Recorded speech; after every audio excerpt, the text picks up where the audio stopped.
स्वागत है आप सभी का विज्ञान वृक्ष के ऑनलाइन प्लेटफॉर्म पर, जहां पर हम अपनी government inter college GIC PGT series को आगे बढ़ा रहे हैं। और आज का हमारा टॉपिक रहने वाला है मेन ग्रुप एलिमेंट्स। इस सेशन के अंदर में हम प्रीवियस ईयर जितने भी क्वेश्चंस आपके एग्जाम्स में देखे गए हैं, कौन से एग्जाम्स में, यूपी जीआईसी के एग्जाम्स में देखे गए हैं, उन सब को हमने टॉपिक वाइज क्या किया है, जॉट डाउन करके आपके सामने प्रेजेंट कर रहे हैं। ठीक है, तो ये सेशन काफ़ी इंपॉर्टेंट रहने वाला है, आखिर तक इस सेशन में बने रहिएगा। शुरुआत करते हैं पहले क्वेश्चन से। शुरुआत करते हैं पहले क्वेश्चन के साथ। देखिए, पहला क्वेश्चन आपको क्या कह रहा है, which of the following carbonates does not decompose on heating. इसमें से कौन सा कार्बोनेट जो है वो हीट करने पर डीकम्पोज नहीं होता है। ठीक है, देखो जो डीकम्पोजिशन है ना, वो डायरेक्टली किस पर डिपेंड करती है, वो थर्मल स्टेबिलिटी पर डिपेंड करती है। आप क्या कर रहे हो, किसी चीज़ को हीट कर रहे हो और आप कह रहे हो कि ये डिकम्पोज नहीं होना चाहिए, तो कौन डिटरमिन करेगा, वो उसकी थर्मल स्टेबिलिटी को डिटरमिन करेगा।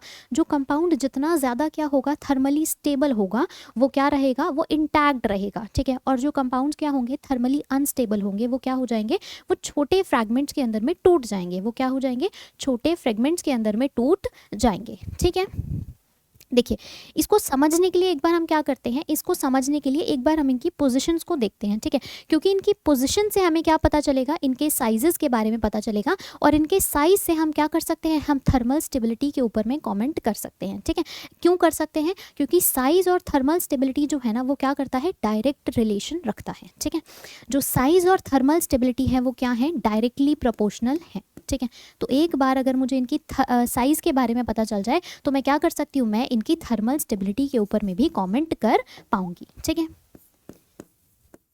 थर्मल स्टेबिलिटी जो है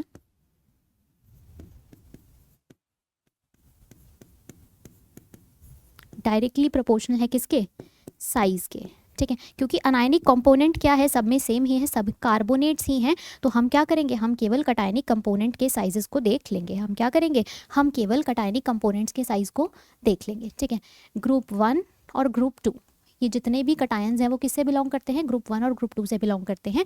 सबसे पहले यहाँ पे प्रेजेंट होगा लिथियम, फिर कहीं होगा सोडियम, सॉरी लिथियम है, सोडियम है, पोटाशियम है, रुबीडियम है एंड सीजियम है। ठीक है, उसके बाद यहाँ पे कौन प्रेजेंट हो जाएगा, यहाँ पे हो जाएंगे आपके पास में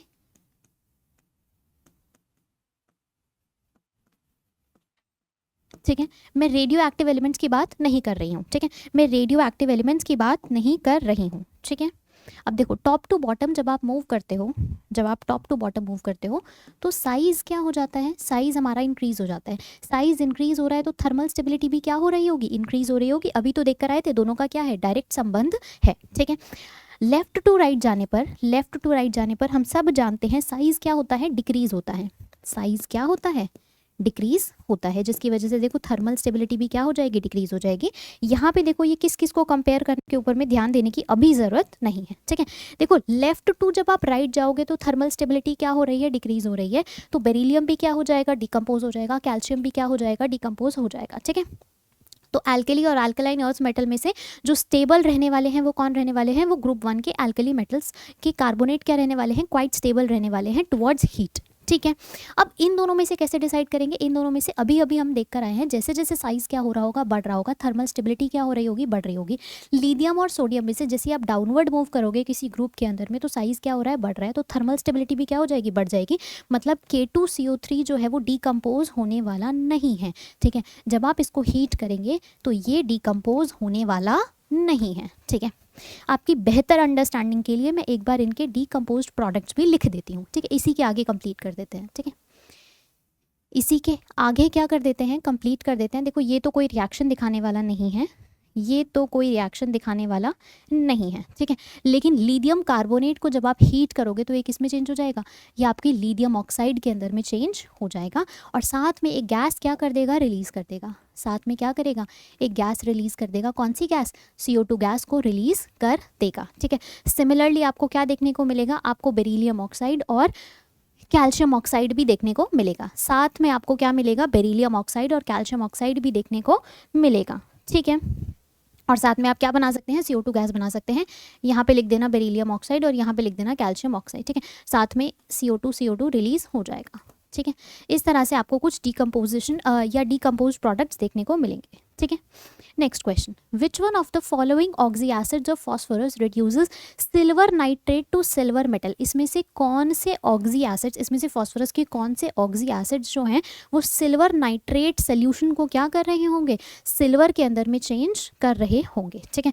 सिल्वर नाइट्रेट सोल्यूशन की अगर मैं बात करूं तो कुछ ऐसा देखने को मिलता है AgNO3, ठीक है। इसको किस में चेंज करना है, हमें सिल्वर मेटल के अंदर चेंज करना है। किस में चेंज करना है, सिल्वर मेटल के अंदर चेंज करना है। मतलब +1 से कहाँ जा रहा है, 0 ऑक्सीडेशन स्टेट के अंदर चेंज हो रहा है। +1 से कहाँ जा रहा है, 0 ऑक्सीडेशन स्टेट के अंदर में चेंज हो रहा है। आपको ये कन्वर्जन कराना है और पूछ रहा है कि ये जो कन्वर्जन है ये इसमें से कौन सी ऑक्सी एसिड की प्रेजेंस में देखने को मिलेगा, ठीक है। देखो यहाँ पे क्या हो रहा है, यहाँ पे +1 से 0 में चेंज हो रहा है, मतलब क्या हो रहा है, रिडक्शन हो रहा है। क्या हो रहा है, रिडक्शन हो रहा है, ठीक है। अब रिडक्शन कराने के लिए तो हमें क्या चाहिए होगा, कोई रिड्यूसिंग एजेंट ही चाहिए होगा, ठीक है।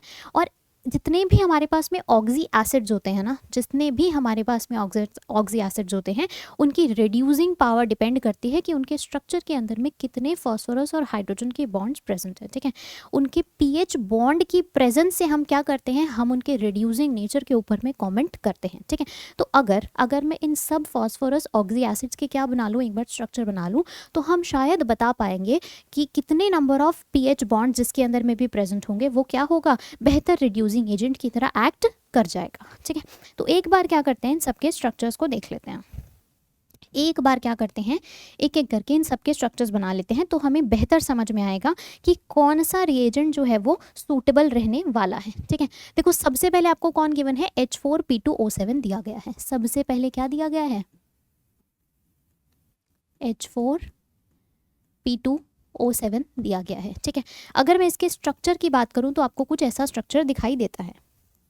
अगर मैं इसके स्ट्रक्चर, मैं थोड़ा छोटा बना देती हूँ क्योंकि हमें और भी स्ट्रक्चर्स बनाने हैं, ठीक है। कुछ ऐसा स्ट्रक्चर दिखाई देगा, यहाँ पे क्या होगा, यहाँ पे एक परऑक्सी लिंकेज प्रेजेंट होगा, यहाँ पे क्या होगा, एक परऑक्सी लिंकेज प्रेजेंट होगा कुछ इस तरह से, ठीक है। और साइड में क्या प्रेजेंट होंगे, साइड में हमारे पास में OH बॉन्ड्स प्रेजेंट होंगे। साइड में हमारे पास में कितने OH बॉन्ड्स प्रेजेंट होंगे, क्योंकि यहाँ पे 4 हाइड्रोजन है तो मतलब 4 OH बॉन्ड्स प्रेजेंट होंगे, ठीक है। एक यहाँ पर, एक यहाँ पर, ठीक है। अब अगर आप देखोगे तो ऑक्सीजन तो अभी भी सेटिस्फाइड नहीं है, 1 2 3 4, हमें क्या करना, और 5वीं ये, तो 2 और ऑक्सीजन को यहाँ पे अकोमोडेट करना है, तो एक ऑक्सीजन ये रहा और एक ऑक्सीजन ये रहा।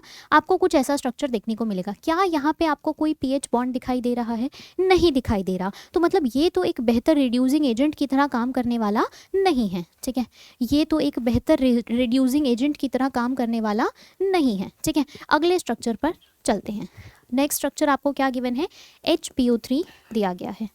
अगला स्ट्रक्चर आपको क्या दिया गया है, HPO3 दिया गया है, ठीक है। यहाँ पर भी सेंट्रल एटम तो क्या हो जाएगा, हमारा फॉस्फोरस ही हो जाएगा। सेंट्रल एटम तो हमारा क्या होगा, फॉस्फोरस ही हो जाएगा। एक ऑक्सीजन जो है वो इससे डबली बॉन्डेड फॉर्म में क्या होगा, अटैच्ड होगा। दूसरा ऑक्सीजन ये रहा और हमारे पास में क्या प्रेजेंट है, केवल एक हाइड्रोजन प्रेजेंट है, केवल एक क्या है, हाइड्रोजन प्रेजेंट है, और 3 ऑक्सीजन, 1 2 3 और एक फॉस्फोरस, ठीक है। क्या यहाँ पर आपको कोई पीएच बॉन्ड दिखाई दे रहा है, नहीं, यहाँ पर भी कोई पीएच बॉन्ड प्रेजेंट नहीं है, ठीक है। तो ये भी एक बढ़िया रिड्यूसिंग एजेंट होने वाला नहीं है। नेक्स्ट मैं यहीं पे बना दूं क्या, नेक्स्ट यहीं पे बना देते हैं, ठीक है। देखो नेक्स्ट आपके पास में क्या प्रेजेंट है, नेक्स्ट है आपके पास में, या फिर इसको एक काम करते हैं, छोड़ ही देते हैं, इसको नेक्स्ट पेज पे बना देती हूँ, क्यों ही इरेज करना, ठीक है। नेक्स्ट आपके पास में क्या प्रेजेंट है, H3PO3 प्रेजेंट है। क्या प्रेजेंट है, H3PO3 प्रेजेंट है, ठीक है। अगेन ये रहा आपका फॉस्फोरस, एक डबल बॉन्ड, ये केवल यहाँ पे क्या है, 3 हाइड्रोजन प्रेजेंट है। यहाँ पे क्या है, 3 हाइड्रोजन प्रेजेंट है। तो देखो एक ऑक्सीजन तो यहाँ पे अटैच्ड हो गया, एक हाइड्रोजन यहाँ पर अटैच्ड हो गया, और एक आपके पास में हाइड्रोजन जो है वो यहाँ पे 1 2 3, ठीक है। कुछ इस तरह का स्ट्रक्चर आपको दिखाई देगा, ठीक है। H3PO3 कुछ इस तरह का स्ट्रक्चर आपको दिखाई देगा, ठीक है। ये क्या हो गया आपका, H3PO3 हो गया। ये क्या हो गया आपका, H3PO3 हो गया। और आपको क्या गिवन है, और आपको क्या गिवन है, H3PO3 गिवन है, और आपके पास में H3PO4 भी गिवन है। एक आपके पास में H3PO4 गिवन है, ठीक है। यहाँ पे क्या करते हैं, H3PO4 का स्ट्रक्चर बना लेते हैं। देखो यहाँ पे क्या हो जाएगा, सेंट्रल एटम तो अभी भी फॉस्फोरस ही है, एक ऑक्सीजन ये रहा। यहाँ पे हमें क्या करना है, यहाँ पे हमें 3 हाइड्रोजन्स को अकोमोडेट करना है, तो ये रहा, कुछ ऐसा स्ट्रक्चर आपको दिखाई देगा। इसमें से केवल इस कंपाउंड के अंदर में क्या प्रेजेंट है, एक पीएच बॉन्ड प्रेजेंट है। केवल इस कंपाउंड के पास में क्या प्रेजेंट है, एक पीएच बॉन्ड प्रेजेंट है। और ये पीएच बॉन्ड किसकी तरह एक्ट करेगा, ये पीएच बॉन्ड जो है वो रिड्यूसिंग एजेंट की तरह एक्ट करेगा। किसकी तरह एक्ट करेगा, रिड्यूसिंग एजेंट की तरह एक्ट करेगा। और Ag+1 को किस में चेंज कर देगा, Ag के अंदर चेंज कर देगा। किस में चेंज कर देगा, Ag+1 को Ag के अंदर चेंज कर देगा। तो हमारे पास में करेक्ट ऑप्शन क्या हो जाएगा, करेक्ट ऑप्शन हमारा हो जाएगा H3PO3। करेक्ट ऑप्शन हमारा क्या हो जाएगा, H3PO3 हो जाएगा। ठीक है, नेक्स्ट क्वेश्चन देखिए, नेक्स्ट क्वेश्चन आपको क्या कह रहा है, नेक्स्ट क्वेश्चन में आपको क्या दिया गया है, आपको करेक्ट ऑर्डर ऑफ रिएक्टिविटी बताना है। किसका, इन इंटर हैलोजन कंपाउंड्स का। इन इंटर हैलोजन कंपाउंड्स में आपने क्या बताना है, करेक्ट ऑर्डर ऑफ रिएक्टिविटी बताना है। ठीक है, अगर आप यहाँ पर देखेंगे ना, तो यहाँ पे सारे ही साइड एटम्स क्या प्रेजेंट है, फ्लोरीन प्रेजेंट है। सारे ही साइड एटम्स क्या प्रेजेंट है, फ्लोरीन प्रेजेंट है। तो हमें क्या करना है, हमें केवल सेंट्रल मेटल एटम के ऊपर में कमेंट करना है। हमें केवल क्या करना है, सेंट्रल मेटल एटम के ऊपर में कमेंट करना है। ठीक है, सेंट्रल मेटल एटम हमारे पास में क्या क्या प्रेजेंट है, एक क्लोरीन प्रेजेंट है, एक ब्रोमीन प्रेजेंट है, एक हमारे पास में आयोडीन प्रेजेंट है। इसके अलावा कोई और सेंट्रल मेटल एटम प्रेजेंट नहीं है। और साथ में क्या प्रेजेंट है, फ्लोराइड प्रेजेंट है। एक बार मैं इन सबकी इलेक्ट्रॉन नेगेटिविटी के बारे में बात कर लेती हूँ। एक बार मैं क्या करती हूँ, इन सबकी इलेक्ट्रॉन नेगेटिविटी के बारे में बात कर लेती हूँ। ठीक है, अगर देखिए हम इलेक्ट्रॉन नेगेटिविटी के ऑर्डर की बात करें तो ये सब क्या है, ग्रुप 17 के एलिमेंट्स हैं। ठीक है, फ्लोरीन, क्लोरीन, ब्रोमीन और आयोडीन। ठीक है, इसी ऑर्डर में प्रेजेंट होते हैं ग्रुप 17 के अंदर में। और डाउनवर्ड जब आप मूव करते हो तो इलेक्ट्रॉन नेगेटिविटी क्या होती है, डिक्रीज हो जाती है। इलेक्ट्रॉन नेगेटिविटी क्या हो जाती है, डिक्रीज हो जाती है। तो इलेक्ट्रॉन नेगेटिविटी की अगर मैं ऑर्डर की बात करूं तो आपको कुछ ऐसा ऑर्डर देखने को मिलता है, फ्लोराइड है, क्लोराइड है, ब्रोमाइड है और आयोडाइड है। ठीक है, कुछ इस तरह का ऑर्डर आपको दिखाई पड़ता है। ठीक है, देखिए अब यहाँ पे क्या कह रहा है, हमें क्या बताना है, इनकी रिएक्टिविटी ऑर्डर बतानी है। देखो जितने भी कंपाउंड्स हैं उसके अंदर में क्या प्रेजेंट है, कुछ नंबर ऑफ बॉन्ड्स प्रेजेंट है। अगर वो बॉन्ड्स क्या होंगे, इजीली ब्रेक हो जाएंगे। अगर वो बॉन्ड्स क्या होंगे, इजीली ब्रेक हो जाएंगे, तो जो कंपाउंड है वो इजीली क्या कर जाएगा, किसी भी रिएक्शन के अंदर में पार्टिसिपेट कर जाएगा। ठीक बात है। ठीक है, तो अगर किसी की बॉन्ड डिसोसिएशन एनर्जी क्या है, कम है, अगर किसी की बॉन्ड डिसोसिएशन एनर्जी क्या है, कम है, तो वो इजीली क्या कर जाता है, रिएक्शन मिक्सचर के अंदर में पार्टिसिपेट कर जाता है। ठीक है, तो रिएक्टिविटी, या फिर इसको ऐसा कह देते हैं, अगर डिफरेंस इन इलेक्ट्रॉन नेगेटिविटी, इसको इस तरह से लिख दो, मैं डिफरेंस इन इलेक्ट्रॉन नेगेटिविटी को डेल्टा EN से बता रही हूँ। ठीक है, डिफरेंस इन इलेक्ट्रॉन नेगेटिविटी क्या है, अगर बहुत ज़्यादा है, अगर डिफरेंस इन इलेक्ट्रॉन नेगेटिविटी क्या है, बहुत ज़्यादा है, तो बॉन्ड्स क्या हो जाएंगे, इजीली ब्रेक हो जाएंगे। बॉन्ड्स क्या हो जाएंगे, इजीली ब्रेक हो जाएंगे। तो मैं कह सकती हूँ कि बॉन्ड डिसोसिएशन एनर्जी क्या होगी, कम होगी। आप थोड़ी सी भी एनर्जी दोगे, बॉन्ड्स क्या हो जाएंगे, ब्रेक हो जाएंगे। जितनी ईजिली बॉन्ड्स ब्रेक होंगे उतनी ईजिली क्या कर जाएंगे, रिएक्शन मिक्सचर के अंदर में पार्टिसिपेट कर जाएंगे। उतनी इजीली क्या कर जाएंगे, रिएक्शन मिक्सचर में पार्टिसिपेट कर जाएंगे, तो रिएक्टिविटी क्या हो जाएगी, बढ़ जाएगी। तो हमें क्या करना है, हमें डिफरेंस इन इलेक्ट्रॉन नेगेटिविटी के ऊपर में कमेंट करना है। हमें क्या करना है, डिफरेंस इन इलेक्ट्रॉन नेगेटिविटी के ऊपर में कमेंट करना है। ठीक है, अब अगर आप इसमें बात करेंगे तो देखो सबसे ज़्यादा डिफरेंस इन इलेक्ट्रॉन नेगेटिविटी किसके अंदर में देखी गई है, इन दोनों के अंदर में। ठीक है, उसके बाद आपके पास में आ जाएंगे ये दो कंपाउंड और फिर आ जाएगा आपके पास में ये। ठीक है, तो इसी ऑर्डर में क्या करते हैं, हम इन सबको प्लेस कर लेते हैं। ठीक है, इसी ऑर्डर में क्या करते हैं, इन सबको प्लेस कर लेते हैं। यहाँ पर लिख देती हूँ क्योंकि एक और फैक्टर अभी बताना है। ठीक है, सबसे ज़्यादा डिफरेंस इन इलेक्ट्रॉन नेगेटिविटी तो इसमें हो जाएगा, ये हो गया आपका IF7 और ये हो गया आपका IF5। इन दोनों के अंदर कैसे डिसाइड करेंगे, उसके लिए एक और बात समझने की ज़रूरत है। ठीक है, एक तो ये हो गया, फिर हो जाएगा आपके पास में BrF3 और BrF5। ठीक है, और लास्टली आपके पास में कौन आ जाएगा, ClF3। लास्टली आपके पास कौन आ जाएगा, ClF3। इतनी बात तो हमें समझ में आ गई, फ्लोरीन, क्लोरीन, ब्रोमीन और आयोडीन। ठीक है, अब इन दोनों के अंदर कैसे डिसाइड करेंगे, अगर नंबर ऑफ बॉन्ड्स क्या होंगे, ज़्यादा होंगे, अगर नंबर ऑफ बॉन्ड्स क्या होंगे, ज़्यादा होंगे, तो आपको ज़्यादा एनर्जी देनी पड़ेगी, तो बॉन्ड डिसोसिएशन एनर्जी क्या हो जाएगी, ज़्यादा हो जाएगी। अगर बॉन्ड डिसोसिएशन एनर्जी ज़्यादा हो जाएगी तो रिएक्टिविटी क्या हो जाएगी, डिक्रीज हो जाएगी। तो तो रिएक्टिविटी क्या हो जाएगी, डिक्रीज हो जाएगी। तो यहाँ पर इस बात का भी क्या करिएगा, ख्याल रखिएगा कि नंबर ऑफ बॉन्ड्स अगर क्या है लेस है तो वो इजीली क्या कर जाएगा, रिएक्शन मिक्सचर के अंदर में पार्टिसिपेट कर जाएगा। तो अमंग IF7 और IF5, IF7 जो है ना वो थोड़ा सा लेट पार्टिसिपेट करेगा या उसकी रिएक्टिविटी क्या होगी, थोड़ी सी कम हो जाएगी। किसके कंपैरिजन में, IF5 के कंपैरिजन में, ठीक है। उसके बाद कौन आ जाएगा, IF7 आ जाएगा। उसके बाद इलेक्ट्रॉन नेगेटिविटी फैक्टर, इन दोनों के बीच में भी आप कैसे डिसाइड करेंगे, आप नंबर ऑफ बॉन्ड से ही डिसाइड करेंगे। तो पहले आएगा BRF3, फिर आएगा BRF5 और लास्ट में कौन आ जाएगा, CLF3। लास्ट में आपके पास कौन आ जाएगा, CLF3 आ जाएगा, ठीक है। तो कुछ ऐसा ऑर्डर आपको दिखाई देगा, ठीक है, कुछ ऐसा रिएक्टिविटी का ऑर्डर आपको दिखाई देगा। आप करेक्ट ऑप्शन आप मैच कर सकते हैं। इसमें से तो कोई भी करेक्ट ऑप्शन नहीं है, नन ऑफ दीज, इसमें से तो कोई भी करेक्ट ऑप्शन नहीं है, नन ऑफ दीज हो जाएगा। जल्दबाजी के अंदर ए ऑप्शन मत मार्क करके आ जाना, जल्दबाजी के अंदर ए ऑप्शन मत मार्क करके आ जाना, ठीक है। देखो फ्लोरीन और क्लोरीन के अंदर में इलेक्ट्रॉन नेगेटिविटी डिफरेंस क्या होता है, कम होता है, तो उसके अंदर में आपको बहुत सारी एनर्जी देनी पड़ेगी, तो उसका रिएक्टिविटी ऑर्डर तो क्या होने वाला है, कम ही होने वाला है, ठीक है, लीस्ट हो जाएगा इसमें से बल्कि, ठीक है। देखिए अब यहाँ पे आपको क्या बताना है, B4 H10 के अंदर में इनके नंबर ऑफ बॉन्ड्स के ऊपर में कमेंट करना है, इनके नंबर ऑफ बॉन्ड्स के ऊपर क्या करना है, कमेंट करना है। कितने आपके पास में ब्रिजिंग बोरोन प्रेजेंट होंगे, कितने आपके पास में टर्मिनल हाइड्रोजन प्रेजेंट होंगे और कितने आपके पास में BB बॉन्ड्स प्रेजेंट होंगे, ठीक है। एक बार मैं इन सब को क्या कर देती हूँ, यहाँ पे रिप्रेजेंट कर देती हूँ, एक बार मैं इन सब को यहाँ पे मेंशन कर देती हूँ, ठीक है। ये जो S है ये हमें क्या बता रहा है, यहाँ पे हमें 4 चीज़ों के बारे में कमेंट करना है, S, T, Y और X, ठीक है। ये जो S है ये हमें क्या बता रहा है, ये हमारा B, H और B बॉन्ड के बारे में बात कर रहा है, ठीक है। ये जो T है ये किसे रिप्रेजेंट कर रहा है, ये हमारे पास में B सिंगल बॉन्ड B और B को क्या कर रहा है, रिप्रेजेंट कर रहा है। साथ में ये जो Y है ये क्या कर रहा है, ये BB बॉन्ड को रिप्रेजेंट कर रहा है। और जो X है वो क्या रिप्रेजेंट कर रहा है, वो हमारे पास में BH बॉन्ड को रिप्रेजेंट कर रहा है, ठीक है। अब इस स्ट्रक्चर को अगर आप ध्यान से देखेंगे, अगर आप इस स्ट्रक्चर को ध्यान से देखेंगे तो यहाँ पर आपके पास में 4 BHB बॉन्ड प्रेजेंट होंगे। उसके बाद में अगर आप BB बॉन्ड की बात करोगे तो यहाँ पे आपको केवल एक ही ब्रिजिंग एटम यहाँ पे दिखाई देगा, यहाँ पे केवल एक ही ब्रिजिंग एटम प्रेजेंट होगा।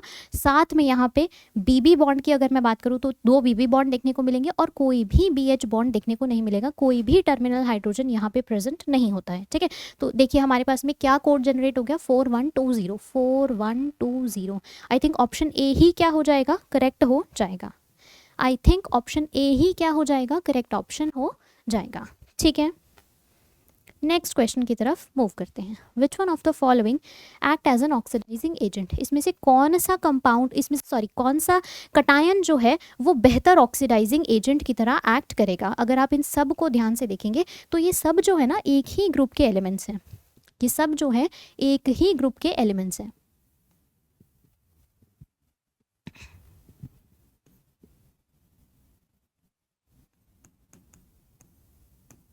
ठीक है। कुछ इसी ऑर्डर में प्रेजेंट होते हैं, ठीक है, कुछ इसी ऑर्डर में क्या होते हैं, प्रेजेंट होते हैं। जैसे ही आप डाउन द ग्रुप मूव करोगे, जैसे ही आप डाउन द ग्रुप मूव करोगे तो एक इफेक्ट हम बचपन में पढ़ के आते हैं, इनर्ट पेयर इफेक्ट, ठीक है। इनर्ट पेयर इफेक्ट क्या कहता है, जितने भी हमारे पास में हायर मेटल एटम्स होते हैं जिनका भी साइज क्या होता है, बड़ा होता है, वो लोअर ऑक्सीडेशन स्टेट के अंदर में रहना पसंद करते हैं। वो क्या होते हैं, अपनी लोअर ऑक्सीडेशन स्टेट के अंदर में इजीली कन्वर्ट हो जाते हैं। तो यहाँ पे अगर आप बात करेंगे, यहाँ पर अगर आप बात करेंगे तो देखो क्या क्या प्रेजेंट है। एक तो आपके पास में बोरोन प्रेजेंट है, एक एल्यूमिनियम प्रेजेंट है और आपके पास में एक थैलियम प्रेजेंट है, ठीक है। तो ये दोनों तो क्या हो गए, किसी ग्रुप के अंदर में ऊपर की तरफ प्रेजेंट है, तो ये तो क्या करेंगे, इजीली अपनी हायर ऑक्सीडेशन स्टेट में रह सकते हैं, ठीक है। लेकिन थैलियम जो है, ये जो थैलियम है ये +3 में नहीं रहना पसंद करेगा, बल्कि रेडिली किस में चेंज हो जाएगा, +1 के अंदर चेंज हो जाएगा और साथ में 2 इलेक्ट्रॉन्स को क्या कर देगा, रिलीज कर देगा। अब ये जो 2 इलेक्ट्रॉन्स हैं, ये जो 2 इलेक्ट्रॉन्स हैं ये क्या करेंगे, ये हमारे पास में ये हमारे पास में ऑक्सीडाइज करने का काम करेंगे। ये क्या करेंगे, ऑक्सीडाइज करने का काम करेंगे और किसकी तरह एक्ट कर जाएंगे, ऑक्सीडाइजिंग एजेंट की तरह एक्ट करेंगे। किसकी तरह एक्ट करेंगे, ऑक्सीडाइजिंग एजेंट की तरह एक्ट करेगा, ठीक है। नेक्स्ट क्वेश्चन, देखिए, the relative single bond energy of second row elements decreases in the order. इन सभी सेकेंड रो एलिमेंट्स में क्या पूछ रहा है आपसे, बॉन्ड डिसोसिएशन एनर्जी के बारे में पूछ रहा है। किसके बारे में पूछ रहा है, बॉन्ड डिसोसिएशन एनर्जी के बारे में पूछ रहा है। ठीक है, अब देखिए यहाँ पे अगर आप बात करेंगे तो यहाँ पे आपके पास में carbon single bond carbon present है, CC बॉन्ड है, NN बॉन्ड दिया है और एक ऑक्सीजन और ऑक्सीजन बॉन्ड गिवन है। ठीक है, अब अगर आप कार्बन कार्बन बॉन्ड की बात करोगे ना तो ये किससे बना होता है, ये sp3 ओवरलैप से बना होता है। ये किसके ओवरलैप से बनता है, sp3 ओवरलैप के साथ में बनता है। और क्योंकि कार्बन के पास में कोई भी लोन पेयर प्रेजेंट नहीं है तो यहाँ पे कोई लोन पेयर रिपल्शन देखने को नहीं मिलता। ठीक है, तो यहाँ पर आपको no lone pair repulsions experience होते हैं। ठीक है, लेकिन वहीं पे अगर आप नाइट्रोजन और ऑक्सीजन की बात करोगे तो ऑक्सीजन को आप जानते हैं इसके पास में क्या प्रेजेंट होते हैं, इसके पास में लोन पेयर्स प्रेजेंट होते हैं, इसके पास में क्या प्रेजेंट होते हैं, लोन पेयर्स प्रेजेंट होते हैं। वो क्या करेंगे, वो रिपल्शंस को कॉज करेंगे और छोटा साइज होने के कारण बहुत भयंकर रिपल्शंस होते हैं। छोटा साइज होने के कारण रिपल्शंस का जो फैक्टर है वो क्या होता है, बहुत ज़्यादा होता है। ठीक है,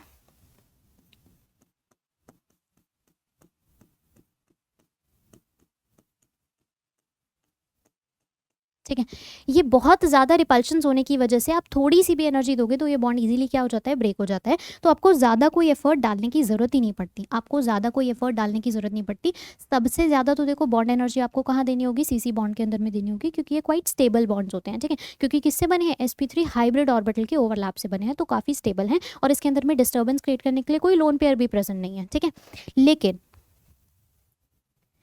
लेकिन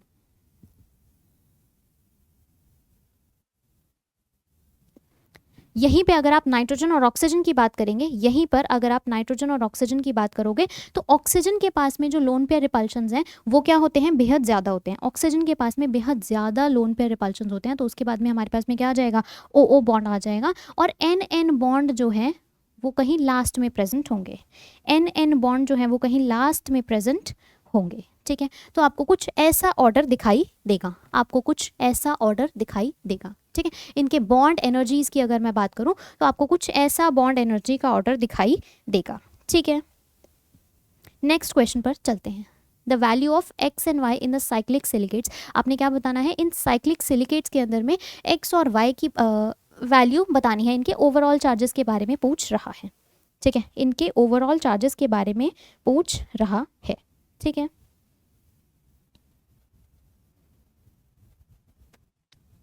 देखिए जो SI है, जो सिलिकन है, वो किस में एग्जिस्ट करना पसंद करता है, वो +4 के अंदर रहना पसंद करता है। और जो ऑक्साइड है वो इन जनरल आपको -2 के अंदर देखने को मिलता है, ये बात हम जानते हैं। ठीक है, अब इसके अंदर हमें क्या करना है, इसके अंदर केवल हमें Si3 है, O9 है और ओवरऑल के पास में क्या है, X माइनस चार्ज प्रेजेंट है। ठीक है, तो SI तो जो है देखो कितने SI प्रेजेंट है, 3 SI प्रेजेंट है और एक SI के ऊपर में +4 चार्ज प्रेजेंट है। साथ में हमारे पास में 9 ऑक्साइड प्रेजेंट है, एक ऑक्साइड के ऊपर में -2 चार्ज प्रेजेंट है और ओवरऑल के ऊपर में -X चार्ज प्रेजेंट है। ठीक है, तो यहाँ से क्या करेंगे, 4 3 हो जाएगा 12 और ये हो जाएगा 18 -X। यहाँ से हम क्या कर लेंगे, यहाँ से हम X की वैल्यू फाइंड आउट कर लेंगे, यहाँ से हम क्या करेंगे, X की वैल्यू फाइंड आउट कर लेंगे और ये आ जाएगा आपका +6, ये आपका आ जाएगा +6। ठीक है, तो एक तो हमने सॉल्व कर लिया। इसी तरह से हम क्या कर लेंगे, सेकंड साइक्लिक कंपाउंड या सेकंड सिलिकेट के लिए भी फिगर आउट कर सकते हैं। इसी तरह से हम क्या कर लेंगे, सेकंड सिलिकेट की भी वैल्यू निकाल लेंगे। सेकंड सिलिकेट के चार्ज हमें बताना है बेसिकली। ठीक है, देखो क्या प्रेजेंट है, यहाँ पे हमारे पास में Si4 O12 Y minus present है। ठीक है, तो SI हमारे पास में 4 है, एक SI के ऊपर में +4 चार्ज, 12 ऑक्साइड प्रेजेंट है, एक ऑक्साइड के ऊपर में -2 चार्ज और ओवरऑल कॉम्प्लेक्स के ऊपर में -1 चार्ज प्रेजेंट है। ठीक है, तो ये हो गया।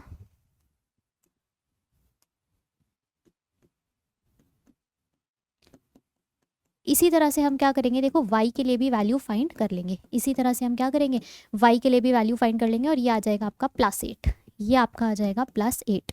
ठीक है, तो x की वैल्यू आ गई हमारे पास +6 और y की वैल्यू आ गई हमारे पास में +8। y की वैल्यू क्या आ गई, +8 आ गई। ठीक है, तो करेक्ट ऑप्शन हमारे पास में क्या हो जाएगा, 6 एंड 8। करेक्ट ऑप्शन हमारे पास में क्या हो जाएगा, 6 and 8। I think option A ही हो जाएगा, आई थिंक ऑप्शन ए ही हो जाएगा। ठीक है, नेक्स्ट क्वेश्चन की ओर बढ़ते हैं, नेक्स्ट क्वेश्चन की ओर बढ़ते हैं। ठीक है, देखिए नेक्स्ट क्वेश्चन आपसे क्या कह रहा है, which among the following possesses high lattice energy, इसमें से कौन से कंपाउंड के अंदर में आपको हाई लैटिस एनर्जी देखने को मिलेगी। एक बार सभी ऑप्शंस को क्या करते हैं, ऑब्जर्व करते हैं।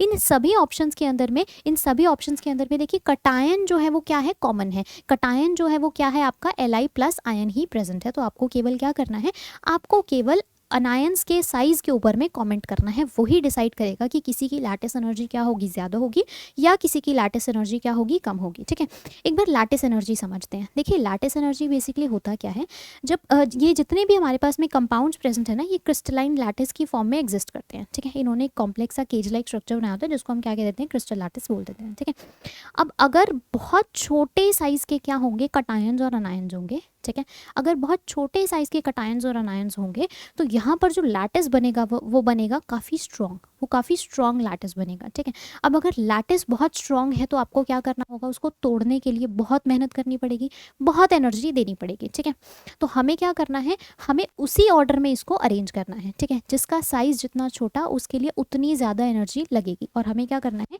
इसी लैटिस एनर्जी के ऑर्डर में इन सबको क्या करना है, अरेंज करना है। ठीक है, जैसे जैसे साइज क्या होता जाएगा, बढ़ता जाएगा, वैसे वैसे बॉन्ड लेंथ क्या हो जाएगी, बढ़ जाएगी। बॉन्ड लेंथ बड़े होने के कारण आप थोड़ी सी भी एनर्जी दोगे, वो बॉन्ड्स या वो लैटिस क्या हो जाएगी, ब्रेक हो जाएगी। ठीक है, देखिए अब हम बात करते हैं इनके साइजेस की, अब हम बात करते हैं इनके साइजेस की, क्योंकि हमें अल्टीमेटली क्या करना है, हमें साइज से ही पता चलेगा कि किसकी लैटिस एनर्जी क्या रहने वाली है, ज़्यादा, और किसी की लैटिस एनर्जी क्या रहने वाली है, कम रहने वाली है। ठीक है, क्योंकि जो लैटिस एनर्जी है,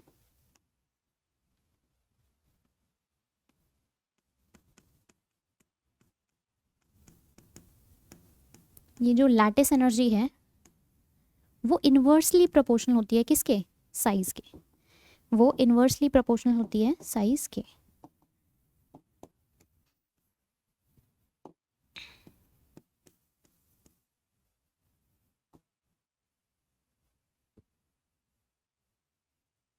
ठीक है, अब कटायंस तो सब सेम साइज के हैं, तो केवल क्या करना है, अनायंस के साइज को देखना है। हमारे पास में क्या प्रेजेंट है, F माइनस प्रेजेंट है, Cl माइनस प्रेजेंट है, Br माइनस प्रेजेंट है, और I माइनस भी प्रेजेंट है। ठीक है, फ्लोराइड, क्लोराइड, ब्रोमाइड और आयोडाइड, डाउन द ग्रुप जब हम मूव करेंगे तो साइज क्या हो रहा है, बढ़ रहा है, साइज क्या हो रहा है, बढ़ रहा है। ठीक है, तो बॉन्ड लेंथ क्या हो जाएगी, बॉन्ड लेंथ भी क्या हो जाएगी, बढ़ जाएगी, बॉन्ड लेंथ भी क्या हो जाएगी। देखिए साइज बढ़ रहा है तो बॉन्ड लेंथ भी क्या हो जाएगी, बढ़ जाएगी, बॉन्ड लेंथ बढ़ जाएगी तो आपको थोड़ी सी ही एनर्जी देनी पड़ेगी, और ये क्या हो जाएगा, ब्रेक हो जाएगा। ये थोड़ी सी ही एनर्जी में क्या हो जाएगा, ब्रेक हो जाएगा। तो बॉन्ड डिसोसिएशन एनर्जी क्या हो जाएगी, डिक्रीज हो जाएगी, बॉन्ड डिसोसिएशन एनर्जी आपकी क्या हो जाएगी, डिक्रीज हो जाएगी। ठीक है, आई होप ये बात समझ में आ गई होगी, आई होप आपको ये बात समझ में आ गई होगी। बस इसी बात को ध्यान में रख के अब इन सबको क्या कर दो, अरेंज कर दो। बस इतनी सी ही बात को ध्यान में रख के अब आप इन सबको क्या कर सकते हैं, अरेंज कर सकते हैं। सबसे पहले क्या आ जाएगा, LiF का लैटिस आ जाएगा, फिर आपके पास में LiCl आ जाएगा,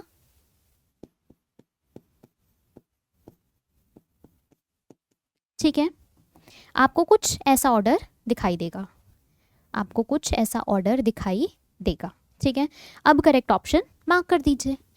अच्छा, आपको तो केवल हाईएस्ट लैटिस एनर्जी बताना था ना, तो हाईएस्ट किसकी हो जाएगी, LiF की हो जाएगी, हाईएस्ट एनर्जी किसकी हो जाएगी, LiF की हो जाएगी। ठीक है, नेक्स्ट क्वेश्चन की तरफ मूव करें, चलो नेक्स्ट क्वेश्चन की तरफ मूव करते हैं। The correct order of stability of the following halides, हमें क्या करना है, इन सब हेलाइट्स का करेक्ट स्टेबिलिटी ऑर्डर बताना है। देखिए स्टेबिलिटी ऑर्डर की हम थोड़ी सी बात ना पीछे भी करके आए थे, हमने क्या कहा था, जैसे ही हम क्या करते हैं, टॉप टू बॉटम मूव करते हैं। ठीक है, हम किसी ग्रुप के अंदर में टॉप टू बॉटम क्या कर रहे हैं, मूव, और ये सब जो है, एक सेकेंड, सिलिकॉन है जर्मेनियम, हाँ देखो अगर आप इन सब की बात करो, ये सब क्या है, एक ही ग्रुप के एलिमेंट्स प्रेजेंट है, ये सब क्या है, एक ही ग्रुप के एलिमेंट्स प्रेजेंट है। पहले मैं इनका पोजीशन ही बता देती हूँ आपको, पहले मैं पीरियोडिक टेबल के अंदर इन सब की पोजीशन ही बता देती हूँ। ठीक है, कार्बन है, ठीक है, आपको कुछ ऐसी पोजीशन देखने को मिलती है, येस और नो, बिल्कुल ठीक बात है, ठीक है। हम पीछे बात करके आए थे, जैसे जैसे साइज़ क्या होता है बढ़ता है, जैसे जैसे साइज़ क्या होता है बढ़ता है, थर्मल स्टेबिलिटी भी क्या हो जाती है, बढ़ जाती है, ठीक है।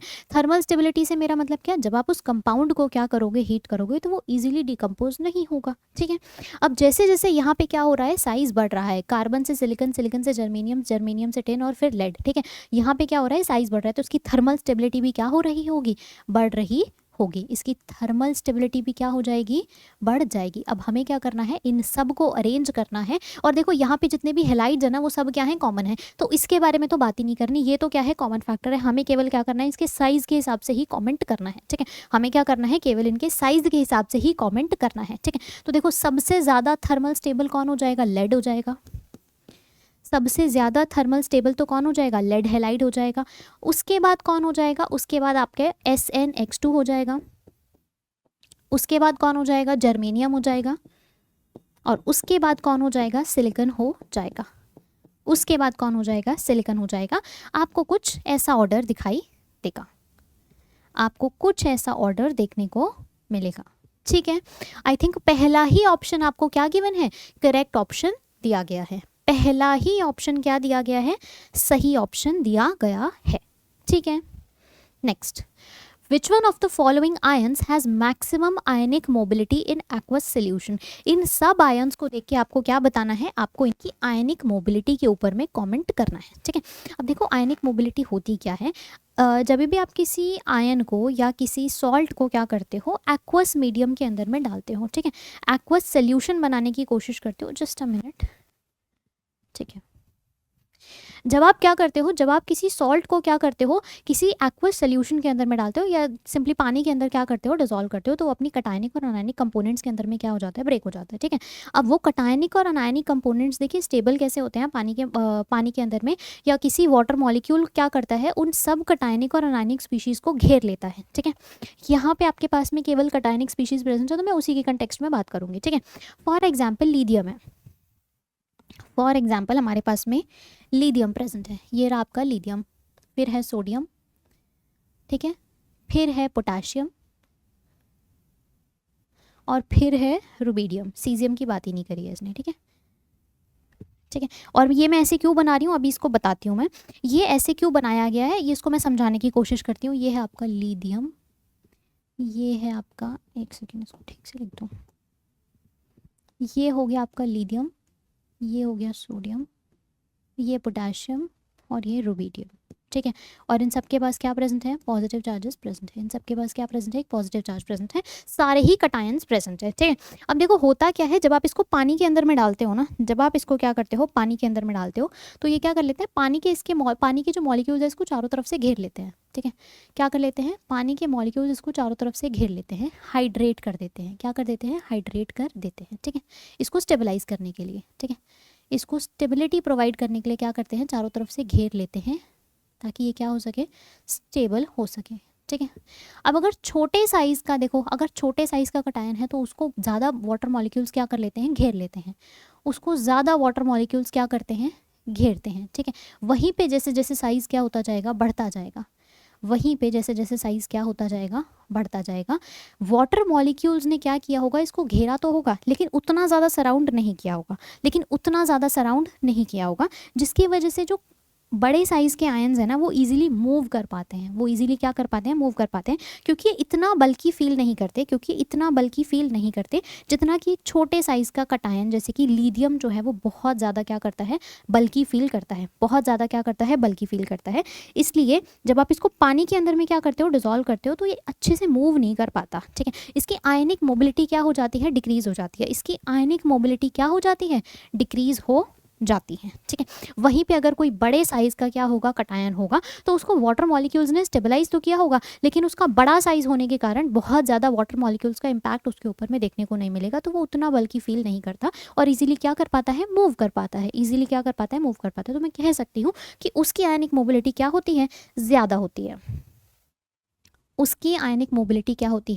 कंपैरेटिवली ज़्यादा होती है, ठीक है। मैं यहाँ पे लिख देती हूँ। यहाँ से आप हाइड्रेशन एंथैल्पी के बारे में भी कमेंट कर सकते हो, कमेंट कर सकते हैं, ठीक है। जैसे जैसे क्या होगा, साइज़ बढ़ेगा, जैसे जैसे साइज बढ़ेगा वैसे वैसे हाइड्रेशन एंथैल्पी या हाइड्रेशन या सॉल्वेशन मैं कह सकती हूँ, ठीक है, वैसे मैं कह सकती हूँ उसको कि सॉल्वेशन क्या हो जाएगा, डिक्रीज हो जाएगा, या हाइड्रेशन क्या हो जाएगा, डिक्रीज हो जाएगा, ठीक है। हाइड्रेशन डिक्रीज हो रहा है तो आयनिक मोबिलिटी क्या हो जाएगी, इंक्रीज हो जाएगी, आयनिक मोबिलिटी क्या हो जाएगी, इंक्रीज हो जाएगी। मतलब उस एक्वस मीडियम के अंदर में आयंस के मूव करने की टेंडेंसी क्या रही होगी, ज़्यादा रही होगी, ठीक है। तो सबसे ज़्यादा आयनिक मोबिलिटी किसकी होने वाली है, सबसे ज़्यादा आयनिक मोबिलिटी हो जाएगी रुबिडियम की, उसके बाद हो जाएगी पोटाशियम की, उसके बाद कौन आ जाएगा, सोडियम, और फाइनली कौन आ जाएगा, लिथियम आयन, फाइनली कौन आ जाएगा, लिथियम आयन आ जाएगा, ठीक है। Rubidium, potassium, sodium and lithium. तो करेक्ट ऑप्शन आपका क्या हो जाएगा, has maximum ionic mobility in aqueous solution. सबसे ज़्यादा आयनिक मोबिलिटी किसकी हो जाएगी, रुबिडियम की हो जाएगी, सबसे ज़्यादा आयनिक मोबिलिटी किसकी हो जाएगी, रुबिडियम की हो जाएगी, ठीक है। और सबसे लीस्ट आयनिक मोबिलिटी किसकी हो जाएगी, लिथियम की हो जाएगी, क्योंकि वो बेहद सॉल्वेटेड रहने वाला है, ठीक है, क्योंकि उसकी सॉल्वेशन एनर्जी क्या है, बेहद ज़्यादा है, ठीक है, वो बहुत ज़्यादा सॉल्वेटेड है, ठीक है। The correct order of increase in the stability of +1 oxidation state is, आपने क्या बताना है, इन सभी एलिमेंट्स के बारे में, इन सब की ऑक्सीडेशन, इन सब की स्टेबल ऑक्सीडेशन स्टेट के ऊपर में कमेंट करना है, इन सब की स्टेबल ऑक्सीडेशन स्टेट के ऊपर में क्या करना है, कमेंट करना है। अगर आप इन सब को देख पा रहे हैं तो ये सब क्या है, एक ही ग्रुप के एलिमेंट्स हैं,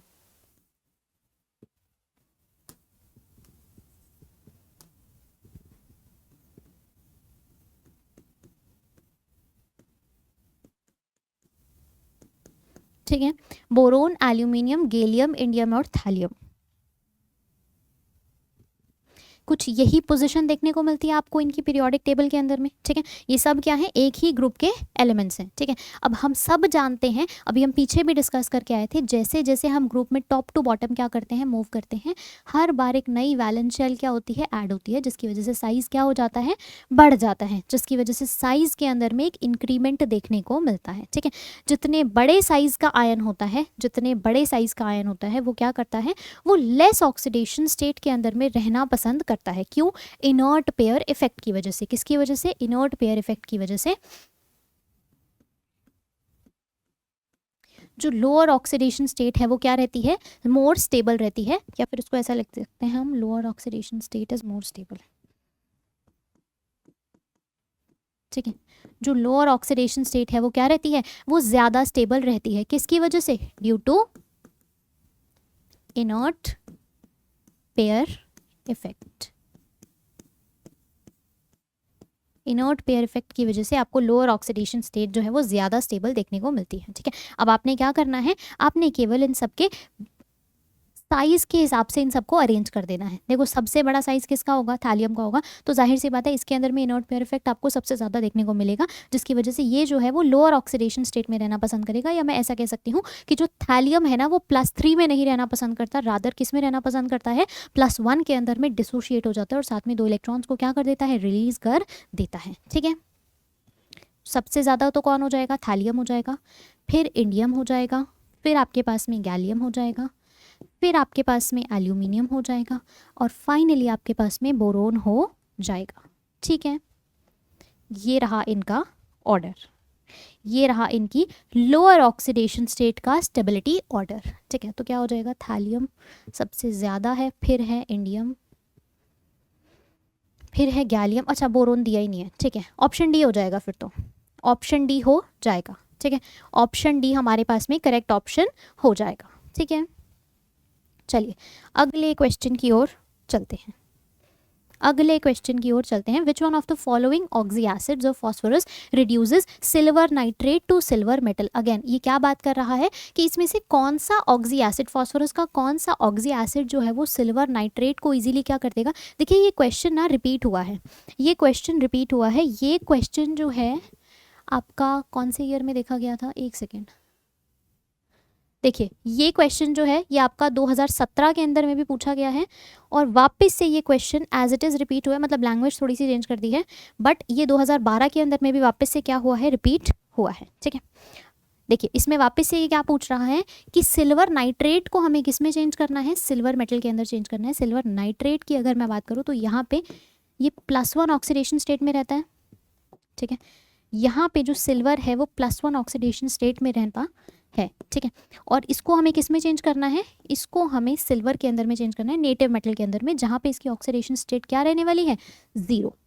जहाँ पे इसकी ऑक्सीडेशन स्टेट क्या रहने वाली है, 0 रहने वाली है, ठीक है। अब देखो ये +1 से कहाँ चेंज हो रहा है, 0 के अंदर में चेंज हो रहा है। +1 से कहाँ जा रहा है, 0 के अंदर में जा रहा है, ठीक है। मतलब क्या देखा जा रहा है, इसका रिडक्शन देखा जा रहा है। क्या हो रहा है यहाँ पे, इसका रिडक्शन हो रहा है। अब ये रिडक्शन इसमें से कौन से फॉस्फोरस ऑक्सी एसिड की प्रेजेंस में बेहतर होगा, ये आपको बताना है, ठीक है। अब उसके लिए हमें क्या करना होगा, इन सब ऑक्सी एसिड्स का स्ट्रक्चर बनाना होगा। इन सब ऑक्सी एसिड्स का क्या बनाना होगा, एक बार स्ट्रक्चर ड्रॉ करके देखना होगा, जिसके अंदर में भी क्या होंगे, जिसके अंदर में भी पीएच बॉन्ड क्या होंगे, प्रेजेंट होंगे। जिस भी ऑक्सी एसिड की के अंदर में क्या प्रेजेंट होंगे, पीएच बॉन्ड प्रेजेंट होंगे। वो किसकी तरह एक्ट करेगा, वो एक रिड्यूसिंग एजेंट की तरह एक्ट करेगा। वो किसकी तरह एक्ट करेगा, रिड्यूसिंग एजेंट की तरह एक्ट कर जाएगा, ठीक है। एक एक करके इन सबके स्ट्रक्चर्स बनाते हैं। देखिए सबसे पहले आपको क्या प्रेजेंट है, H3PO4 प्रेजेंट है। सबसे पहले आपको क्या दिया गया है, H3PO4 दिया गया है। ये रहा आपका फॉस्फोरस। इसके अंदर में क्या प्रेजेंट होगा, इसके अंदर में आपको एक लिंकेज देखने को मिलेगी। इसके अंदर में आपको एक लिंकेज देखने को मिलेगी कुछ इस तरह से 3, अच्छा ठीक है, ओके फाइन। ये रहा आपका फॉस्फोरस, एक ऑक्सीजन ये रहा। साथ में आपको क्या करना है, आपको 3 हाइड्रोजन्स को अटैच करना है, ठीक है। क्या अटैच करना है, 3 हाइड्रोजन्स को अटैच करना है। आपको कुछ ऐसा स्ट्रक्चर दिखाई देगा, आपको कुछ ऐसा स्ट्रक्चर दिखाई देगा। ये रहे आपके 3 हाइड्रोजन, ये 4 ऑक्सीजन और एक फॉस्फोरस। क्या यहाँ पर कोई पीएच बॉन्ड प्रेजेंट है, नहीं। क्या ये रिड्यूसिंग एजेंट की तरह एक्ट करेगा, बिल्कुल भी नहीं, ठीक है। बी ऑप्शन की बात करते हैं। देखिए बी ऑप्शन आपको क्या कह रहा है, H4P2O7। यहाँ पर आपको कुछ ऐसा स्ट्रक्चर देखने को मिलेगा, H4P, मैं इसको नेक्स्ट स्लाइड पे बना दूँ क्या,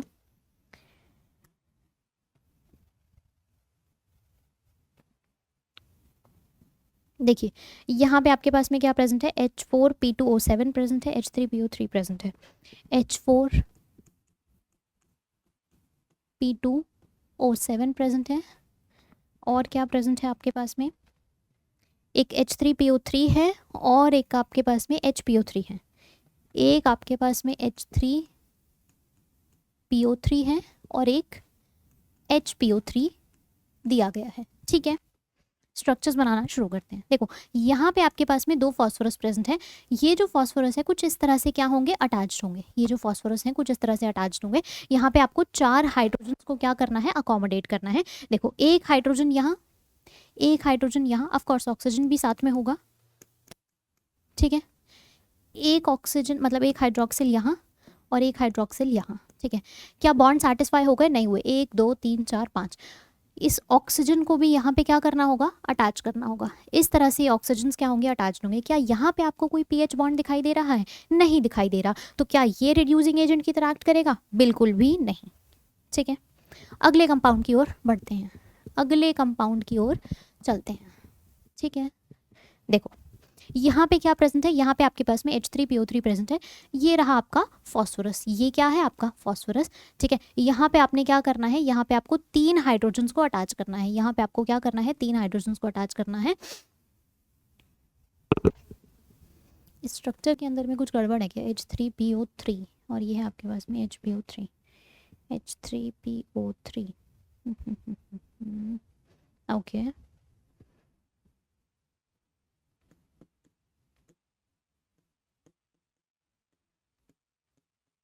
1 2 3 1 2 3, ठीक है। कुछ ऐसा स्ट्रक्चर आपको दिखाई देगा, कुछ ऐसा स्ट्रक्चर आपको दिखाई देगा। तो ये किसकी तरह एक्ट कर सकता है, ये आपके पास में एक रिड्यूसिंग एजेंट की तरह एक्ट कर सकता है। ये किसकी तरह एक्ट कर जाएगा, एक रिड्यूसिंग एजेंट की तरह एक्ट कर जाएगा। यहाँ पर एक डबल बॉन्ड O हो गया, यहाँ पर एक OH यहाँ पे आ जाएगा, ठीक है। एक डबल बॉन्ड यहाँ पे आ जाएगा, 1 2 3 और एक हाइड्रोजन, ठीक है। तो इकलौता हमारे पास में यही एक कंपाउंड ऐसा है जहाँ पर क्या प्रेजेंट है, एक पीएच बॉन्ड प्रेजेंट है। यहाँ पर क्या प्रेजेंट है, एक पीएच बॉन्ड प्रेजेंट है। और ये पीएच बॉन्ड किस में हेल्प करेगा, ये पीएच बॉन्ड जो है वो रिडक्शन कॉज करेगा। ये क्या करेगा, ये पीएच बॉन्ड रिडक्शन कॉज करने वाला है, जिसकी तरह किसकी तरह एक्ट कर जाएगा, रिड्यूसिंग एजेंट की तरह। ये किसकी तरह एक्ट कर जाएगा, रिड्यूसिंग एजेंट की तरह एक्ट कर जाएगा। मतलब सिल्वर नाइट्रेट को अगर मुझे रिड्यूस करना है तो किसका इस्तेमाल करना होगा, H3PO3 का इस्तेमाल करना होगा। किसका इस्तेमाल करना होगा, H3PO3 का इस्तेमाल करना होगा। ऑप्शन सी क्या हो जाएगा, करेक्ट आंसर हो जाएगा। ऑप्शन सी हमारा करेक्ट आंसर होगा। ठीक है, चलिए नेक्स्ट क्वेश्चन देखो। नेक्स्ट क्वेश्चन आपको आपसे क्या कह रहा है, आपने यहाँ पे MCl बॉन्ड एनर्जीज बतानी है। नहीं, इसमें से आपको बताना है कि कौन से कंपाउंड के अंदर में डिफरेंट मेटल और क्लोराइड की बॉन्ड एनर्जीज देखी जाती हैं और क्यों। ठीक है, इसमें से आपको क्या बताना है, इन सब के स्ट्रक्चर्स के ऊपर में आपसे कमेंट करने को कह रहा है, आपको पूछ रहा है कि इसमें से कौन सा कंपाउंड ऐसा है जिसके अंदर में मेटल और क्लोराइड की बॉन्ड एनर्जीज क्या रहने वाली है, डिफरेंट रहने वाली है। ठीक है, एक एक करके सबका स्ट्रक्चर बनाते हैं, बेहतर समझ में आएगा। एक एक करके सबके स्ट्रक्चर्स बना लेते हैं, बेहतर समझ में आ जाएगा। ठीक है, देखो सबसे पहले क्या प्रेजेंट है हमारे पास में, PCl5 प्रेजेंट है। ये रहा आपका PCl5।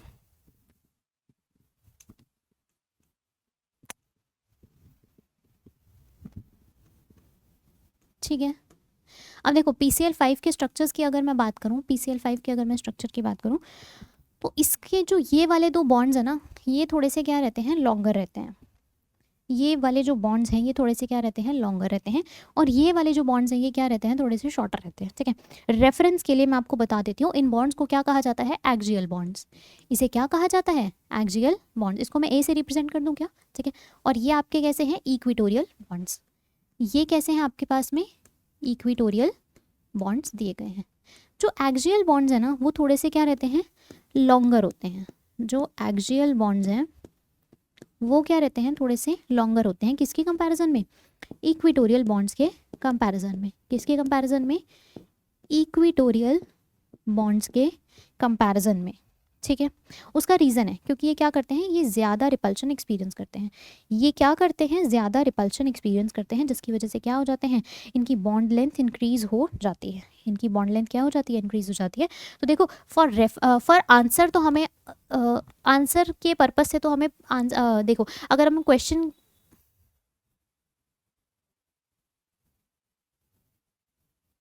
ठीक है देखो अगर हम क्वेश्चन के पर्सपेक्टिव से देखें तो हमें आंसर मिल गया है, लेकिन आप क्या कर सकते हैं, आप बेहतर अंडरस्टैंडिंग के लिए एक बार बाकी स्ट्रक्चर्स को भी बना के देख सकते हैं।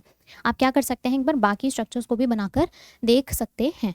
ठीक है, देखो जब आप PCl3 का स्ट्रक्चर बनाएंगे ना, जब आप PCl3 का स्ट्रक्चर बनाएंगे आपको कुछ ऐसा स्ट्रक्चर देखने को मिलेगा। ठीक है, आपको कुछ ऐसा स्ट्रक्चर दिखाई देगा। फॉस्फोरस है तो 5 क्या होंगे, क्लोरीन प्रेजेंट होंगे, और साथ में यहाँ पे क्या होंगे, 3 PCl बॉन्ड प्रेजेंट होंगे। साथ में क्या होंगे, यहाँ पे 3 PCl बॉन्ड प्रेजेंट होंगे। ठीक है, 1 2 और 3, तीनों ही क्या है, सेम साइज़ के रहने वाले हैं। तीनों ही क्या है, सेम साइज़ के रहने वाले, तो कोई डिफरेंस देखने को नहीं मिलेगा। सिमिलरली आपको एक नाइट्रोजन का भी देखने को मिलेगा।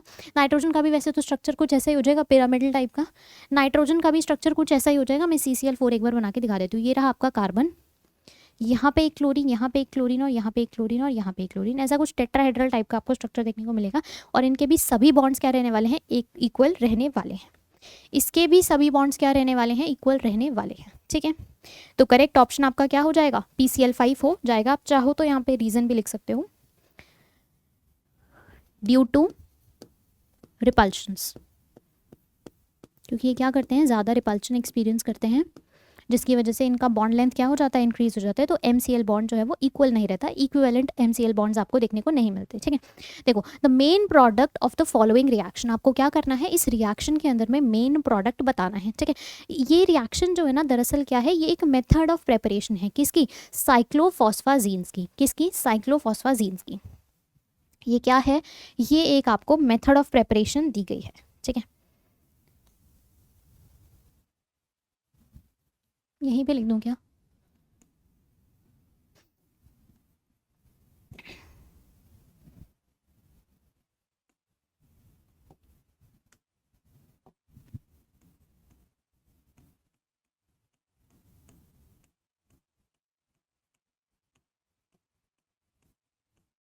ये क्या है, ये एक मेथड ऑफ प्रेपरेशन है साइक्लोफॉस्फाजीन्स की, जिसकी अगर मैं जनरल फॉर्मूला की बात करूँ तो आपको कुछ ऐसा जनरल फॉर्मूला देखने को मिलता है। ठीक है, आपको कुछ ऐसा जनरल फॉर्मूला देखने को मिलता है। ठीक है, ये हो गया आपका nitrogen, phosphorus, Cl2 and whole raise to the power n। ठीक है।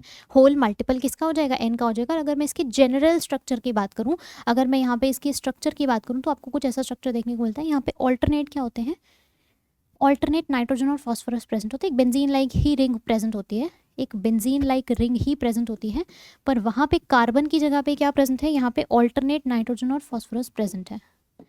यहाँ पे ऑल्टरनेट नाइट्रोजन और फॉस्फोरस प्रेजेंट है कुछ इस तरह से। और यहाँ पे क्या प्रेजेंट होगा, डबल बॉन्ड भी प्रेजेंट होगा।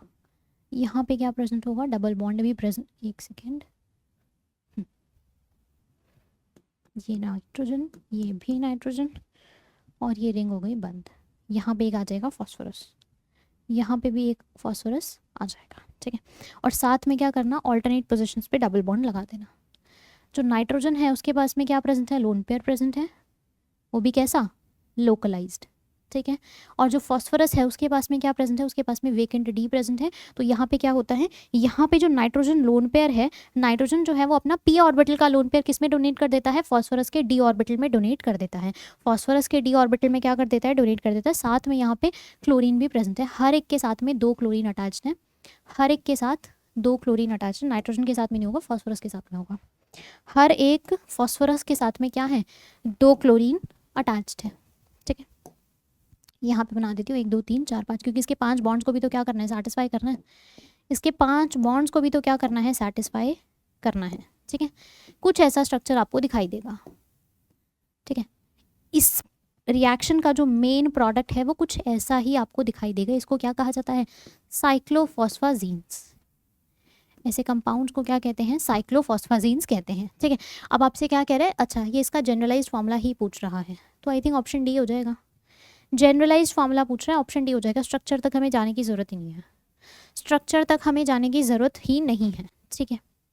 चलिए नेक्स्ट क्वेश्चन की ओर बढ़ते हैं, नेक्स्ट क्वेश्चन की ओर बढ़ते हैं। विच of the following compounds of जेनन is highly reactive and explosive. इसमें से कौन सा जेनन का कंपाउंड जो है वो हाईली रिएक्टिव या मैं कह सकती हूँ हाईली एक्सप्लोसिव रहता है और क्यों, ठीक है। देखो जो XeO3 है ना, जो XeO3 है वो हाईली अनस्टेबल है। जो XeO3 है वो हाईली क्या होता है, अनस्टेबल होता है। और उसका रीज़न है क्योंकि यहाँ पर जो जेनन है ना, यहाँ पे जो जेनन है इसकी जो ऑक्सीडेशन स्टेट है वो कितनी रहती है, +6 रहती है। जो ऑक्सीडेशन स्टेट है जेनन की यहाँ पे क्या रहने वाली है, +6 रहने वाली है, जो उसको क्या बना रही है, बेहद अनस्टेबल बना रही है, ठीक है। तो ये रेडिली किस में चेंज हो जाता है, ये रेडिली जेनन और ऑक्सीजन के अंदर में चेंज हो जाता है। ये रेडिली क्या हो जाता है, जेनन और ऑक्सीजन के अंदर में चेंज हो जाता है, ठीक है। और इसीलिए इसको किसके अंदर में यूज़ करते हैं, एक्सप्लोजिव्स के अंदर में इस्तेमाल करते हैं। इसीलिए इसका जो इस्तेमाल है वो कहाँ पर होता है, एक्सप्लोजिव्स के अंदर में किया जाता है, बिकॉज ऑफ इट्स अनस्टेबिलिटी, ठीक है। इसकी अनस्टेबिलिटी के कारण ही इसको क्या किया जाता है, एक्सप्लोजिव्स के अंदर इस्तेमाल किया जाता है, ठीक है। ये काफ़ी वायलेंट होता है और बहुत सारी हीट क्या करता है, रिलीज करता है, एक्सोथर्मिक भी रिएक्शन होती है, ठीक है। Which of the following has highest proton affinity. इसमें से कौन सा कंपाउंड जो है वो प्रोटोन को इजीली एक्सेप्ट कर लेगा, या मैं ऐसा कह सकती हूँ कि इजीली क्या कर लेगा, प्रोटोन की तरफ एक ईजी एक्सेप्टेंस दिखाएगा, एक अफिनिटी दिखाएगा, ठीक है। उसको क्या कह देंगे, हायर प्रोटोन एफिनिटी कह देंगे, ठीक है। अब देखो प्रोटोन को एक्सेप्ट कौन करेगा, प्रोटोन तो क्या है, इलेक्ट्रॉन डेफिशिएंट है, ठीक है। तो उसको कौन सा कंपाउंड एक्सेप्ट करेगा, जिसके पास में क्या होंगे, लोन पेयर प्रेजेंट होंगे, ठीक है। ये लोन पेयर जो है किसके पास में प्रेजेंट होंगे, बस यही फाइंड करना है, ठीक है। एक बार क्या करते हैं, इनके स्ट्रक्चर्स बनाते हैं। NH3 की अगर मैं बात करूं तो आपको कुछ ऐसा स्ट्रक्चर दिखाई पड़ता है, यस और नो, बिल्कुल ठीक बात है, कुछ ऐसा ही स्ट्रक्चर हमें दिखाई देता है, ठीक है। अब नाइट्रोजन और यहाँ पे क्या प्रेजेंट है, PH3 भी प्रेजेंट है, ये रहा आपका PH3। नाइट्रोजन और फॉस्फोरस की मैं बात करूँ तो स्ट्रक्चर्स तो दोनों के क्या है, ऑलमोस्ट सेम ही है, ठीक है। और क्या प्रेजेंट है आपके पास में, ऑक्सीजन और सल्फर प्रेजेंट है। देखो ऑक्सीजन और सल्फर तो क्या है, इलेक्ट्रोनेगेटिव है, ऑक्सीजन और सल्फर तो क्या है, इलेक्ट्रोनेगेटिव है। एक बार मैं इसके स्ट्रक्चर्स बना ही देती हूँ, चलो। ये रहा ऑक्सीजन, ठीक है, और ये रहा सल्फर।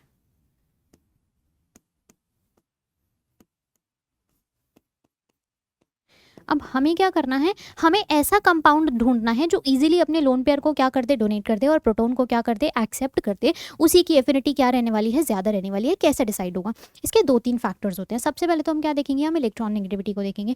नाइट्रोजन, फॉस्फोरस, ऑक्सीजन और सल्फर। ऑक्सीजन और सल्फर की इलेक्ट्रॉन नेगेटिविटी क्या है, नाइट्रोजन और फॉस्फोरस से ज़्यादा है, तो वो तो इलेक्ट्रॉन को डोनेट करना पसंद नहीं करेगा। जितने भी इलेक्ट्रॉन नेगेटिव स्पीशीज़ होती हैं वो क्या करती हैं, वो इलेक्ट्रॉन को रिटेन रखना पसंद करती हैं। वो क्या करती हैं, इलेक्ट्रॉन्स को रिटेन करना पसंद करती हैं, तो इजीली डोनेशन नहीं दिखाएगा। तो इनकी एफिनिटी तो क्या हो गई, पहले ही कम हो गई। ठीक है, तो ये तो कंपटीशन से पहले ही बाहर हो गए। ठीक है, अब बात करते हैं नाइट्रोजन और फॉस्फोरस की। ठीक है, जो नाइट्रोजन और फॉस्फोरस है, अगर मैं यहाँ पे इनके इलेक्ट्रॉन डेंसिटी की बात करूँ, यहाँ पे अगर इनके इलेक्ट्रॉन डेंसिटी की बात की जाए तो फॉस्फोरस का साइज़ जो है वो क्या है, थोड़ा सा बड़ा है। किसके कंपैरिजन में, नाइट्रोजन के कंपैरिजन में। जो फॉस्फोरस है वो थोड़े से क्या है, बड़े साइज़ का है, जिसकी वजह से इसका जो इलेक्ट्रॉन डेंसिटी है ना वो क्या है, डिस्पर्स्ड है। जिसकी वजह से इसका इलेक्ट्रॉन डेंसिटी क्या है, डिस्पर्स्ड है। और डिस्पर्स्ड इलेक्ट्रॉन डेंसिटी होने की वजह से ये ईजिली प्रोटॉन को डोनेट नहीं कर पाता। वहीं पर नाइट्रोजन जो क्या है, छोटे साइज़ का है। नाइट्रोजन जो क्या है, छोटे साइज़ का है। तो यहाँ पर जो इलेक्ट्रॉन डेंसिटी है वो क्या है, कॉन्सेंट्रेटेड है। तो ये क्या करता है, ईजिली प्रोटॉन को डोनेट कर देता है। इजीली क्या कर देता है, प्रोटॉन डोनेशन दिखा देता है। और क्या कर देगा, हाईयर एफिनिटी, या मैं कह सकती हूँ among all of them highest affinity रखता होगा, किसकी तरफ, प्रोटॉन की तरफ। ठीक है, क्या ये बात समझ में आ गई? आई होप ये बात समझ आ गई होगी। ठीक है, which of the following is not correct about the phosphazene molecule. देखिए अभी हम पीछे फॉस्फाजीन का मॉलिक्यूल देख कर आए थे, मैं वापस से बनाऊँ क्या इसका स्ट्रक्चर, या यहीं पे बता दूँ? देखो इसी स्ट्रक्चर को देख लेते हैं। देखो इस स्ट्रक्चर के अंदर में आपसे क्या कह रहा है, इस स्ट्रक्चर के अंदर में आपको कमेंट करने को कह रहा है। इस स्ट्रक्चर के ऊपर में आपको क्या कह रहा है, कमेंट करने को कह रहा है। एक बार इस स्ट्रक्चर को यहीं पे क्या कर लो, ध्यान से देख लो, मैं वापस से वहाँ पे नहीं बनाने वाली। ठीक है, देखो यहाँ पे आपसे क्या कह रहा है, which of the following statement is not correct regarding phosphazene. It's molecular formula is P3N3Cl6। यही तो देख कर आए थे। देखो क्या था हमारे पास में, नाइट्रोजन था, फॉस्फोरस था, Cl2 था, और यहाँ पे इसने N रख दिया। मतलब N की वैल्यू क्या रखी होगी, 3 रखी होगी। N की वैल्यू जब आप 3 रख दोगे तो किसके बराबर आ जाएगा, N3P3Cl6 के बराबर आ जाएगा। मतलब ये स्टेटमेंट तो क्या है, सही है। इन फॉस्फाजीन नाइट्रोजन इज sp3 हाइब्रिडाइज्ड। नहीं, नाइट्रोजन क्या है, sp2 हाइब्रिडाइज्ड है। नाइट्रोजन तो क्या है, sp2 हाइब्रिडाइज्ड है। एक बार यहाँ पे देखो, नाइट्रोजन ने क्या बनाया है, नाइट्रोजन ने यहाँ पे 3 बॉन्ड्स बना रखे हैं। नाइट्रोजन ने यहाँ पे क्या बना रखे हैं, 3 बॉन्ड्स बना रखे हैं, और एक क्या प्रेजेंट है इसके पास में, लोन पेयर प्रेजेंट है। और इसने क्या किया है, इसने अपने एक प्योर पी को कहाँ डोनेट किया है, फॉस्फोरस के एम्प्टी डी के अंदर में डोनेट किया है। यहाँ पे क्या प्रेजेंट होती है, पी पाई डी पाई बॉन्डिंग प्रेजेंट होती है। यहाँ पे क्या प्रेजेंट होती है, पी पाई डी पाई बॉन्डिंग प्रेजेंट होती है, जिसकी वजह से जो नाइट्रोजन जो है ना, जो नाइट्रोजन है वो sp2 हाइब्रिडाइजेशन दिखाता है। जो नाइट्रोजन है वो sp2 हाइब्रिडाइजेशन दिखाता है, और जो फॉस्फोरस है वो कैसी हाइब्रिडाइजेशन दिखाता है, sp3 हाइब्रिडाइजेशन दिखाता है। ठीक है, तो आई थिंक दूसरी ही स्टेटमेंट क्या हो गई है, इनकरेक्ट हो गई है। हमें इनकरेक्ट स्टेटमेंट ढूंढना था। It has a planar ring structure, बिल्कुल ठीक बात है। और फॉस्फाजीन इन्वॉल्व्स डी पाई पी पाई बॉन्डिंग, बिल्कुल ठीक बात है। इसके अंदर में क्या प्रेजेंट होती है, पी पाई डी पाई बॉन्डिंग प्रेजेंट होती है। ठीक है, अगला क्वेश्चन देखो आपको क्या कह रहा है, which of the following diboranes does not exist. इसमें से कौन सा डाइबोरेन एग्जिस्ट नहीं करता। ठीक है, वो तो इनके स्ट्रक्चर्स बनाने के बाद ही हमें समझ में आएगा। ठीक है, जो डाइबोरेन है ना वो कुछ इस तरह से प्रेजेंट होते हैं। उनके अंदर में एक ब्रिजिंग हाइड्रोजन प्रेजेंट होता है, जिसने क्या किया होता है, दोनों बोरोन को अटैच करके रखा होता है। ठीक है, जिसने क्या किया होता है, दोनों बोरोन को बांध के रखा होता है स्ट्रक्चर के अंदर। एक एक करके क्या करते हैं, इन सबके स्ट्रक्चर्स बनाते हैं, हमें समझ में आ जाएगा। एक एक करके इन सब के स्ट्रक्चर्स बनाते हैं, हमें समझ में आ जाएगा। ठीक है, देखो सबसे पहले क्या प्रेजेंट है, B2H4, और क्या प्रेजेंट है यहाँ पे। जनरली हम क्या करते थे, डाइबोरेन के केस में B2H6 का स्ट्रक्चर बनाते थे।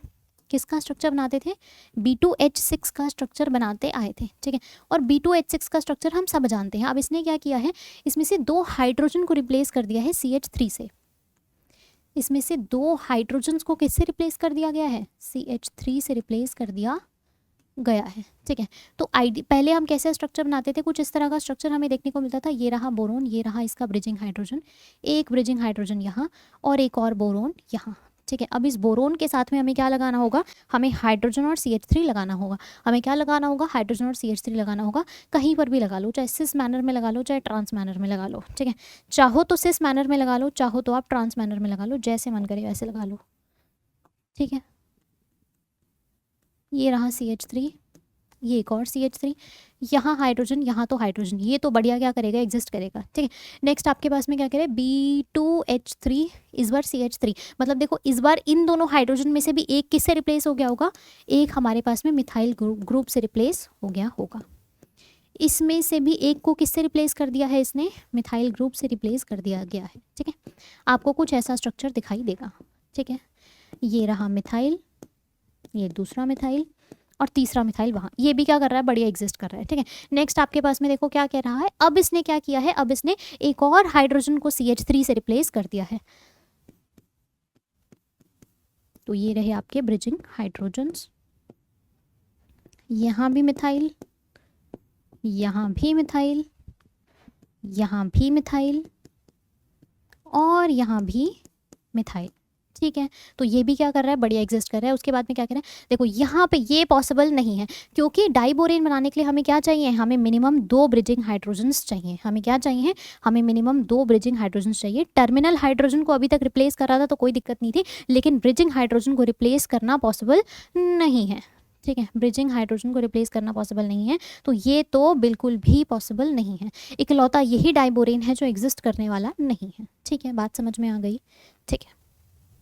Next question, the species which has a pyramidal shape, आपने क्या करना है, इन स्पीशीज के अंदर में कमेंट करना है कि कौन सा स्ट्रक्चर जो है वो आपको पिरामिडल शेप का देखने को मिलता है। आई थिंक पहला ही स्ट्रक्चर आपको पिरामिडल मिल जाएगा, क्योंकि फॉस्फोरस के पास में क्या प्रेजेंट है, 5 इलेक्ट्रॉन प्रेजेंट है, और इसने क्या किया है, केवल 3 क्लोरीन के साथ में बॉन्ड बनाया है। तो एक तो क्या प्रेजेंट होगा, इसके पास में लोन पेयर ही प्रेजेंट रहा होगा, एक तो क्या प्रेजेंट रहा होगा, लोन पेयर ही प्रेजेंट रहा होगा, ठीक है। ये रहा लोन पेयर,